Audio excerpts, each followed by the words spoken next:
Isang dayuhan ang nasasangkot ngayon dahil sa paggamit ng uniforme ng pulis at ginawang costume sa dinaluhan nitong Christmas party.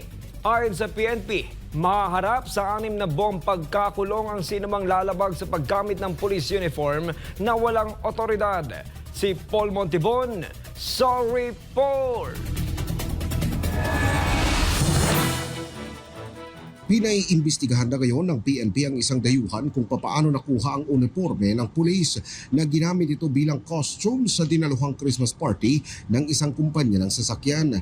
Ayon sa PNP, malaking paglabag ito sa kanilang polisiya lalo pat hindi miyembro ng pulisya ang nasabing dayuhan. We want to remind the public na meron po tayong batas sa particularly yung Article 179 na bawal po ng pagsusuot ng anumang uniforme o insignia na identifiable sa ating mga law enforcement agencies including the PNP. So meron po kayong kakaharapin na kaso kapag sinuot niyo po yan knowing na hindi naman kayo authorized magsuot niyan at yan ay identifiable sa PNP.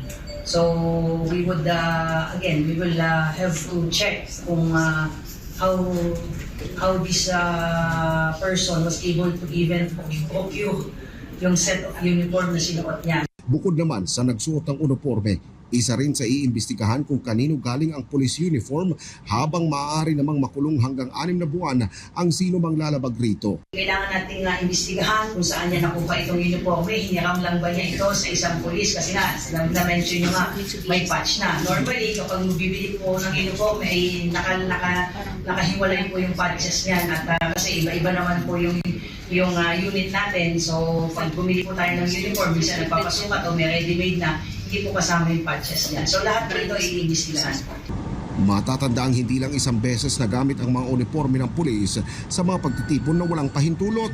Kadalasang nagagamit rin ito sa mga krimen gaya ng pagnanakaw, robbery, extortion at iba pang uri ng krimen pero agad rin naman nila ito nire-resolba sa pamamagitan ng pagkakaso sa mga sangkot rito. Para sa Diyos at sa Pilipinas, kung mahal, nag-uulat Paul Montibon, SMNI News.